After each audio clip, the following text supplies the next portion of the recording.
Let's go ahead and get started with box office. So, before we talk about the box office yet to come, Mhm.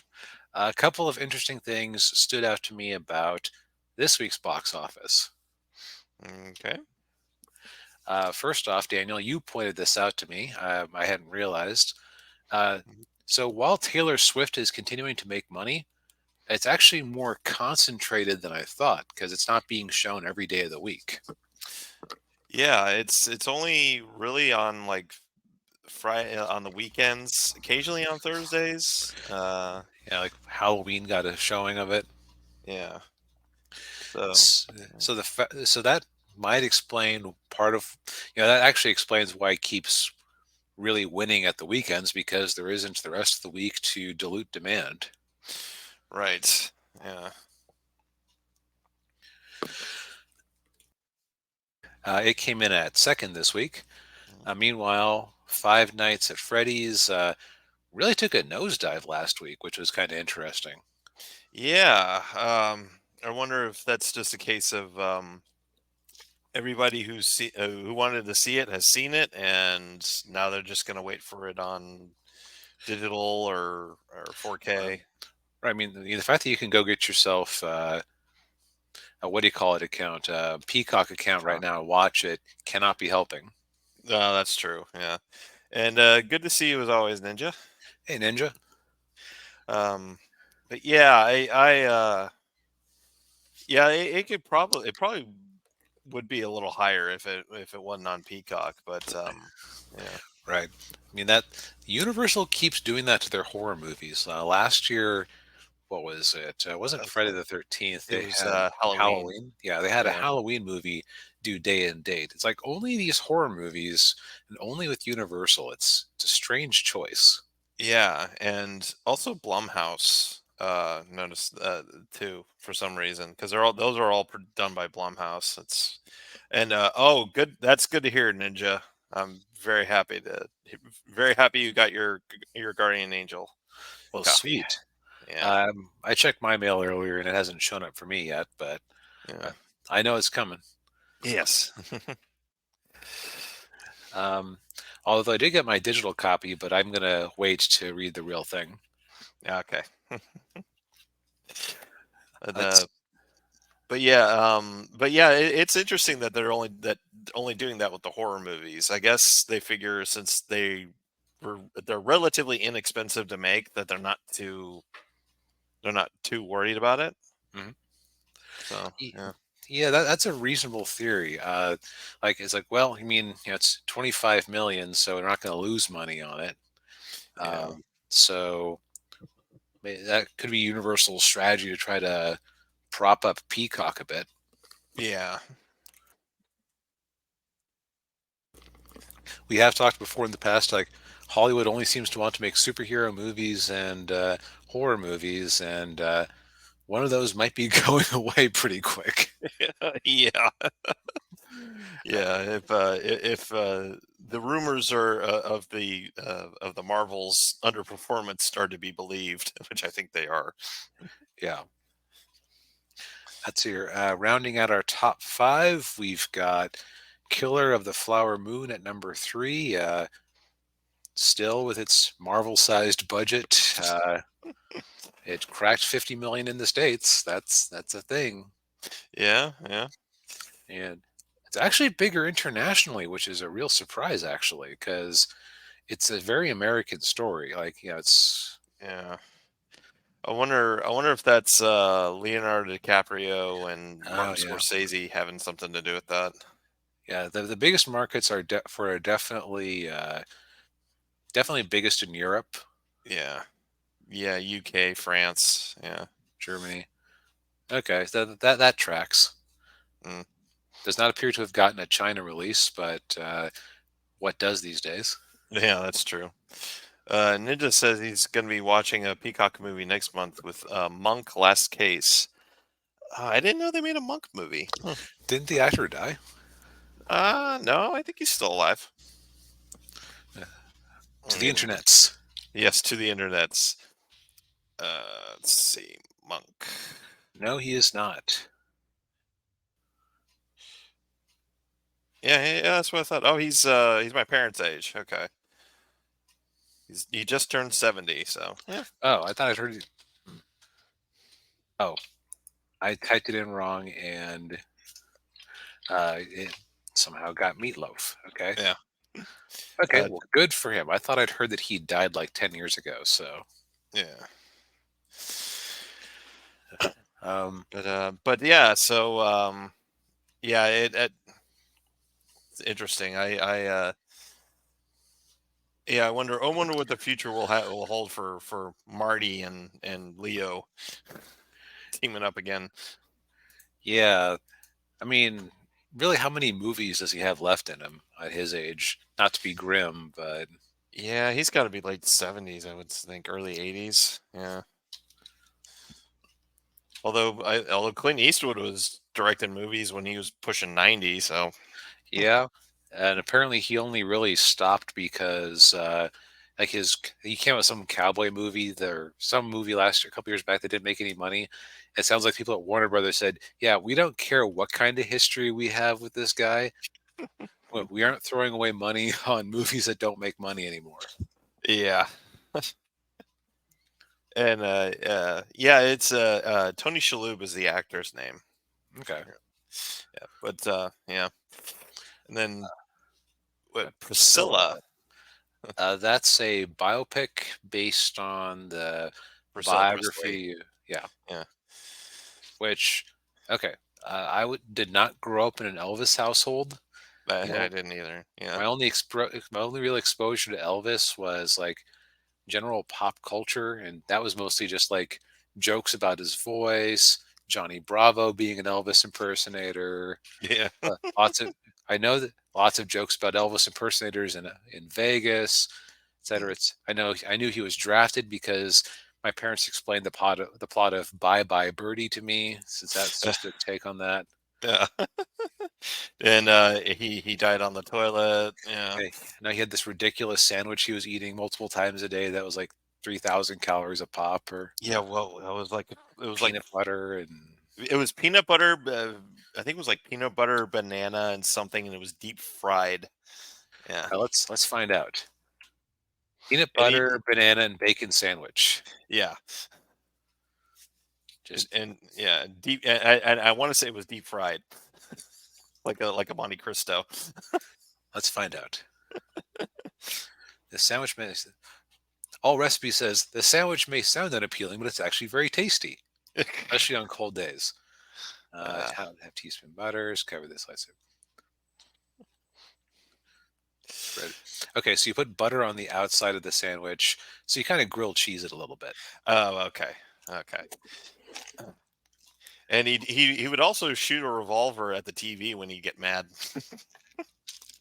Oh, that one joke from The Simpsons was like based on something real. Yes, he really did that. Yeah, I remember watching the commentary for the bit, like where Grandpa Simpson supposedly wrote the episode of Itchy and Scratchy, and yeah, they at the end of it they had the Elvis looking like a oh, that ain't no good, and he shoots yeah. at the TV. Yeah.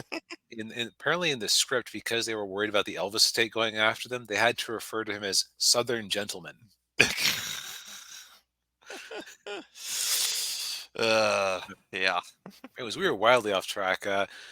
Priscilla, Alan over at Film Threat said the movie was kind of one note, Mm, which okay, I mean you get down to it, just from the sounds of it, her life was she met Elvis at a very, very young age, hmm. and that's kind of awkward to start with. Yeah, But like compared to Elvis himself, like what's how interesting could her life be outside of yeah, being kind of an accessory? yeah, and or being in Scientology. Yeah, Oh, see, I didn't know about that. Uh, yeah, I guess I kind of tuned out on the on his review too. So yeah. Yeah. sure, So was yeah. Lisa sure it's a Marie fine was. movie. Oh yeah, yeah. Lisa Marie was in there too, in Scientology. Oh, Yeah. hmm. Yeah. But you know who wasn't probably in Scientology? The Mm, teacher that stars in Radical, which is about a uh, Mexican teacher who who is dealing with a bunch of Mexican sixth graders. probably not. No. Sounds like just a fun inspirational movie Yes. Yeah. or a depressing inspirational movie. You Yeah. know, like there's only a few types of movies that actually make about teachers in disadvantaged areas. Yeah. Like oh, that the one with Edward James Olmos. Uh, uh um How can I reach these kids? yeah. We talked Yes. last week about how South Park lives rent free in our brains, as Yeah. Yeah. Mr. Cartman is. Richard Cartman is, yes. Oh, All right. jeez. Meanwhile, the rest of the top 10 isn't anything we haven't talked about. Uh, there are a couple of other ones here. What happens later? Just it's a rom com. I already forget who is in it. Meg Do you, Ryan and David Duchovny. yes. And I read the premise and I was immediately bored. Yeah. It just sounds like it's opposite attract rom com. Yes, and sounds like a couple of people who needed a paycheck. Yeah, yeah. You know those X Files Nope. re-releases didn't really do that well, No, they didn't. but they did better than the new Daisy Ridley movie, The Marsh King's Daughter, did to Ooh, crack $1 million. ouch. And I'm going to read this premise off, and you can tell me why this movie didn't appeal to a larger audience. All Although it right. might be that they didn't market it. A, a woman with a secret past will venture into the wilderness she left behind to confront the most dangerous man she's ever met, her father. Helena's seemingly ordinary life hides a dark and dangerous truth.